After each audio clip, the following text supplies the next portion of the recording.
आज की वीडियो में हम बात करेंगे ऐसी कुछ बातें जो हमें जीवन को बेहतर तरीके से समझने और खुद को मोटिवेट रखने का अलग जज्बा देती हैं। कई बार किसी कही हुई प्रेरणादायक बातें हमें अंदर से कुछ नया करने को प्रेरित करती हैं और साथ ही जीवन को सही तरीके से जीने का अलग रास्ता भी देती हैं।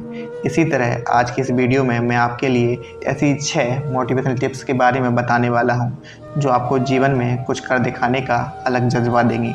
तो चलिए वीडियो को शुरू करते हैं। टिप्स नंबर 1, बेमतलब का दिखावा क्यों। अक्सर हम लोगों की आदत होती है कुछ पैसे आते ही हम दिखावे के लिए तुरंत शौक की चीज़ें खरीद लेते हैं। जैसे ज़रूरत ना हो पर हम दूसरा मोबाइल, दूसरी बाइक या कोई अलग महंगी चीज़ या कोई और महंगी चीज़। बेमतलब का दिखावा करना हमारी बर्बादी का सबसे बड़ा कारण होता है। लेकिन इसका मतलब ये भी नहीं है कि हम अपनी शौक की चीज़ें भी ना खरीदें। हर कोई अपने शौक को पूरा करना चाहता है, लेकिन बर्बादी से बच के शौक पूरे कैसे हों। रिच डैड पुअर डैड के राइटर रॉबर्ट कियोसाकी कहते हैं कि हमें शौक की चीज़ें तब खरीदनी चाहिए जब हमारे पास इतने पैसे हों कि हम उस चीज़ को दूसरी बार भी खरीद सकें। जैसे अगर आपको 1 लाख का आईफोन खरीदना है तो आपके पास 2 लाख रुपए होने चाहिए, लेकिन हम 1 लाख रुपए होने के बाद 1 लाख का ही फ़ोन खरीदते हैं और फिर रुपए ना होने का रोना रोते रहते हैं। अपना सारा पैसा शौक की चीज़ों में उड़ा देना बेवकूफ़ी है। टिप्स नंबर 2, क्या दूसरों को जानना ज़रूरी है। अक्सर कुछ लोगों की आदत होती है कि बिना कोई बात समझे वो किसी के बारे में अपनी राय बना लेते हैं। आप भले ही किसी के बारे में अपनी अच्छी राय रखें या फिर गलत, लेकिन ऐसी सोच का होना सही नहीं है। हम सब की ज़िंदगी अलग होती है, हर किसी की परेशानियाँ खुशियाँ भी अलग हैं। 2 अलग तरह के लोगों का जीवन कभी एक समान नहीं हो सकता। किसी को भी बिना जाने पहचाने अच्छा या गलत मान लेना ये सही नहीं है। हम सबको यह समझने की ज़रूरत है कि हर व्यक्ति का अपना एक कैरेक्टर होता है और जो डिसीजन किसी एक के लिए ठीक हो वह दूसरे के लिए भी उतना ही सही बैठे ये ज़रूरी नहीं है। आपके विचार और प्रिंसिपल चाहे कितने भी सही क्यों ना हो, उन्हें दूसरों पर ज़बरदस्ती थोपने का कोई फ़ायदा नहीं होता। इसकी बजाय बेहतर होगा कि आप पहले लोगों को जानें और जो जैसा है उसे उसी रूप में एक्सेप्ट करें। ऐसा करने पर जिन लोगों से हमारे विचार मिलते हैं वह हमेशा के लिए हमसे जुड़ जाते हैं और जिनसे हमारे विचार नहीं मिलते वह अपने रास्ते निकल जाते हैं। टिप्स नंबर 3, अगर आप में मोटिवेशन की कमी हो तो ये पढ़ें। मोटिवेशन एक एनर्जी है और बिना एनर्जी के किसी काम को करना मुश्किल होता है। कई बार मोटिवेशन की कमी के कारण हम वहीं अटक कर रह जाते हैं जहाँ से हमने किसी काम की शुरुआत की होती है। उस वक्त हमें ये समझ नहीं आता कि हम खुद को आगे कैसे बढ़ाएं। ऐसे समय पर काम आता है डिसिप्लिन। समय पर अपने काम को करते रहना हमें इधर उधर की चीज़ों में भटकने से बचा लेता है। हमारा मोटिवेशन डाउन इसलिए होता है क्योंकि हम काम करना बहुत जल्दी छोड़ देते हैं और रिजल्ट के पीछे भागने लगते हैं, और जब हमें रिजल्ट नहीं दिखता तो हम डीमोटिवेट हो जाते हैं। खुद को प्रेरित रखने के लिए सबसे पहले हमें अनुशासन में रहना और काम करना सीखना होगा। मोटिवेशन हमें कहीं से भी मिल सकती है, लेकिन डिसिप्लिन हमें खुद बनाना होता है। कठिन डिसिप्लिन के बलबूते पर हम दिन रात काम कर पाते हैं।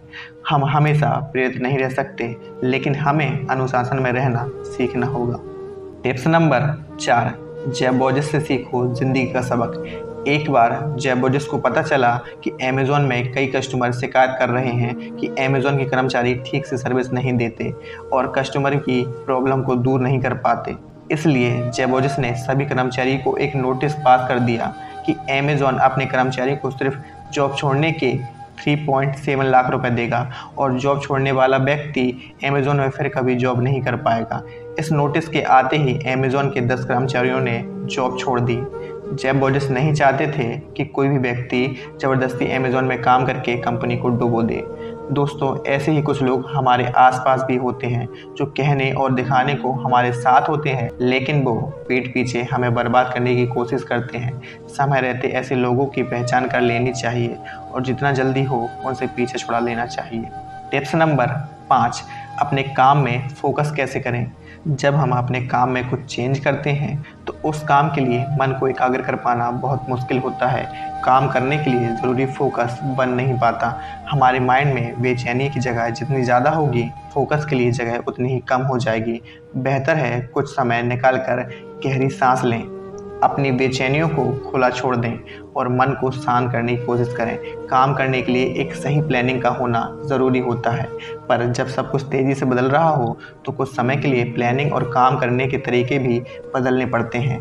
समय और हालात के अनुसार जो सही लग रहा हो वो फैसला लें।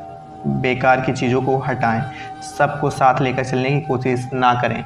अपने लक्ष्य को देखें और काम करते चले जाएं। जब सब कुछ ठीक हो जाएगा तो फिर से व्यवस्थित हो जाएगा। इसलिए अपने मन से डरे नहीं और खुद को कोसे नहीं। आपके मन ने कई बार आपका साथ निभाया है, आप भी उसके साथ अपना साथ बनाए रखें। टिप्स नंबर 6, कुछ चीज़ें वक्त पर छोड़ दें।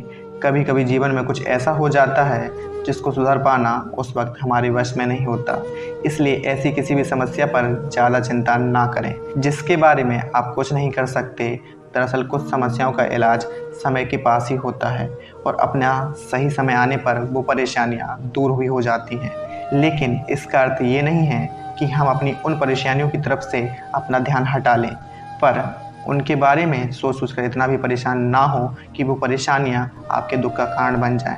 ऐसी परेशानियाँ जिनके बारे में आप कुछ नहीं कर सकते, उन्हें वक्त पर छोड़ दें।